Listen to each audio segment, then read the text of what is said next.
You've just finished school. Now what are you going to do? The world is your oyster and all that. How many people have heard that? A lot of people, right? Well, I'm here to share with you that uncovering your why is your next big step in life. Now, your why is your reason and purpose. And once you've uncovered your reason and purpose in life, you will be unstoppable. Now, we've had a lot of great speakers today talking about purpose and talking about passion and talking about occupations. And then we even had that science thing that kind of threw me for a loop. How many other people did that throw for a loop? Amazing information, right? There's so many amazing possibilities that we have. So uncovering your why, you guys, when you are focused and when you're compelled and know your reason and purpose for being here on this earth, you'll be able to accomplish so much more and be so focused. So your reason and your why always changes throughout your life. So understanding that, I'll share a story with you about when I was growing up. So I was a punk-ass teenager and was always getting into trouble, getting into wrong places. And I'll tell you why. I was trying to escape a shit life at home that was filled with abuse and abandonment. So my why at this time was to escape this horrible life at home. So what I did was escape into a life of booze and drugs. So my why was at the bottom of a bottle of vodka.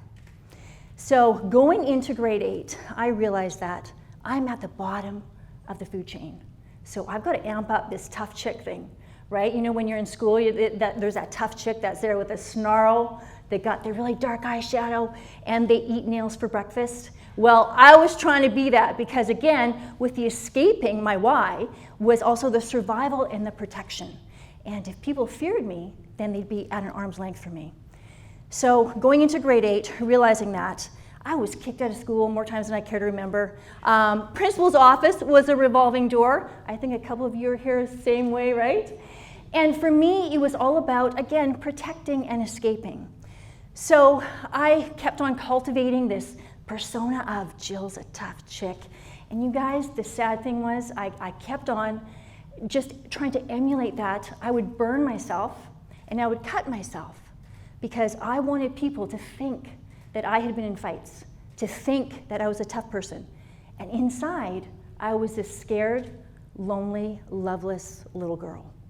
So this didn't get any better going into grade 11 and 12, because now, grade 11 and 12, it's my senior high, and there's all these other girls that are just as tough as I am. But remember, I hadn't even been in a fight, you guys. But I just had this persona of Jill's this tough chick, oh my gosh, and she's gonna go with the logs at lunch, and she's gonna beat the crap out of you.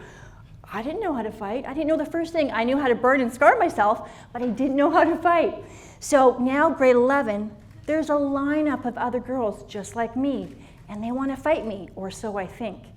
And there was this one girl that we all feared. Her name was Sherry. So Sherry was apparently wanting to fight me. And so I was shaking in my boots, literally shaking in my boots. And I was saying, oh my gosh, she wants to fight me, and well, I gotta keep up this tough chick persona, don't I? And then one day, I walked into the washroom and Sherry was right there. And I was just so shocked. I'm like, Sherry, why do you want to fight me? She's like, I don't want to fight you. Why do you want to fight me? I'm like, I don't want to fight you. So here we are, the two toughest chicks in school, saying we don't want to fight each other. And then she hugged me, flush, in the girls' washroom, right? So again, looking at that back, I understood years later that all those tough chicks, all those tough kids in school, oftentimes they came from the same abusive background that I did. And they were trying to escape, they were trying to protect, and they were trying to be in another, what they thought was a secure environment. So that to me was a learning curve later on in life that I really realized this. But again, when you see someone that has that tough persona and their why is to keep you at arm's length, try to understand where they're coming from. So my why didn't get any better in my early 20s, you guys. It really didn't. So here I was in my early 20s, and I'm like, you know what? Maybe my next why is being a part of a couple, right? Who here thinks their next big why is being a part of a couple? Right? You know, nowadays you guys have all those apps online, like swipe, swipe, swipe. Oh, how you doing? Right? I didn't have that back then. You guys, I'm a little bit older than you are. So for me, I thought, you know what? Here I had this abusive, horrible upbringing, and so I want to be in a relationship, and I hadn't even kissed anyone, right? And I'm 23 years old, and I'm thinking, well, I can either choose someone who is abusive, like my past, only you don't really recognize it at first, or I could choose someone that's amazing and loving and can help me to grow in life. So what do you think I chose? Yeah, this one. I chose to be in an abusive relationship because I thought I could fix it. So my new why was trying to fix something. So understanding, if anyone's been unfortunately, in an abusive family growing up, you understand that when you're trying to fix something, you're trying to control the little bits of things. And this guy was verbally and emotionally and physically abusive, misogynistic, and just not a nice person. Now, the abuse escalated more and more, and one day, the 6'3" man took me, threw me against a wall, and I realized, as I was crumpled in the corner, that I couldn't fix him. And if I stayed with him any longer, I'd likely be dead or in the hospital. So I chose to leave that relationship. Obviously very grateful today that I did leave that. And I realized at that time that my why wasn't caught up in being a part of a couple. My why and who I am as a human being, Jill Sinclair, I don't need to be a part of a couple to be whole and to be secure with who I was. But now I'm thinking, I'd had a few jobs here and there, kind of meaningless in my mind. There wasn't things that would challenge me. And we've had a lot of great speakers today talking about, all of the different jobs, like the tissue regeneration and the quantum physics and the quantum computing, and all these amazing things that people know already that they want to get into. And for me, I was still a little bit of controller, right? So I'm developing these controlling tendencies. And then I'm also actually quite creative, and I'm very tenacious. And at that time, a lot of employers, they weren't looking for that. So I thought, okay, well, I had quite a few occupations. My first one was a drug dealer. My boss wasn't so nice. And then I was a taxi dispatcher. I made signs. I was in sales of all kinds. And you guys, I've done everything, but I always knew it wasn't a true fit. So I had a job just to have a job, and realizing that I never fit the true ideal of what someone else's business was. And so I quite earnestly got into being an entrepreneur. And I like to say entrepreneurship found me. So going into my 20s, I'd had a couple bouts of, JOBs, the jobs, and then I had a couple bouts of entrepreneurship. But now today, I'm an executive coach, and I'm able to come in and help others to get beyond their success blockers and step into their success and into their brilliance. So I'm very blessed with what I'm doing in this days. So oftentimes people finding their why, it's fueled by something that's positive or negative. And as I've shared my negative experiences growing up, you understand that having some negative input early on in your life saying, you're no good, you're never gonna amount to anything, you don't deserve success. Unfortunately, some people hear that and they crawl into themselves.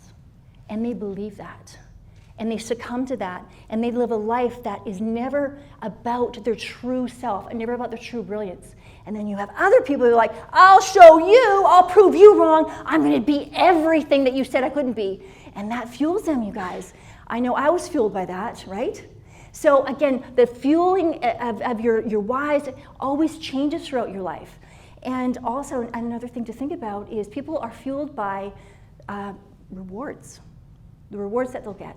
So when they hit a certain monetary number, they're gonna buy that house, buy that car, take that vacation. But what are they gonna feel when they get there? What's the emotion that they're gonna attach to that? They're gonna feel a sense of contentment, a sense of pride, a sense of legacy. They're gonna be proud that they've been able to provide for their family. Are they gonna have the sense of legacy that they want their name on a hospital wing? All of those are tied to the feelings and the emotions that they have. So again, understanding that when you're looking at your why, you don't need to get so much inside your head that you're not exploring new things and opportunities. Again, some of the speakers, they were really looking at, what are you doing and why are you doing it? That's exactly how I talk with my clients. You know what you're saying, why do I care? And you have to be able to cultivate that within yourself and understand that you're going to grow with that. So today, being a part of this TED Talks has been so beautiful, and being a part of the experience with all the people that put this on, and understanding too that when you're thinking about your life and thinking about what decisions you make, what puts a smile on your face? What compels you? What interests you? What do you jump out of bed every morning to think about? You need to start thinking of those kinds of things and start thinking about, you know what? That's going to be able to compel me towards my why. Now, what about if you have a job? You still have a why. You still have a why. Why did you join that company?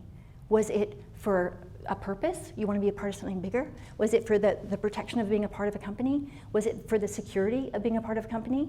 You guys, there's a why attached to that, and understanding that you were put on this earth for a reason and a purpose, and understanding that in yourself, that you affect people every day in your life, no matter how big or how small it is. You're not just a stack of skin put on this earth. You're here for a reason every moment and every breath that you take on this earth, right? So when we're thinking about this, you have to understand that when I shared with you my whys, when I shared with you in the past, my whys went from escaping and to being in protection and security and survival mode. And then I got into fixing, because I was a fixer, right? And then I got into what I'm doing now. And I have so much fulfillment. And what I'm doing right now with my life is being able to share and being able to help to grow other people and bring them and help them to step into their brilliance. And what I feel with that, you guys, what I feel is such a sense of honor and such a sense of joy and pride. And my legacy is helping others. My legacy is that someone says, Jill Sinclair, her words, they helped me. Her words, they healed me. Her words, they inspired me. And that's my legacy. It's not going to be on a hospital wing. It's going to be in your hearts and in your minds. So I believe that's what I've been put here on this earth. And what I want you to consider is, with all the conversations we've had about our whats and our whys today, what you need to consider is, with my experiences, what was the one commonality in all of these? It was me.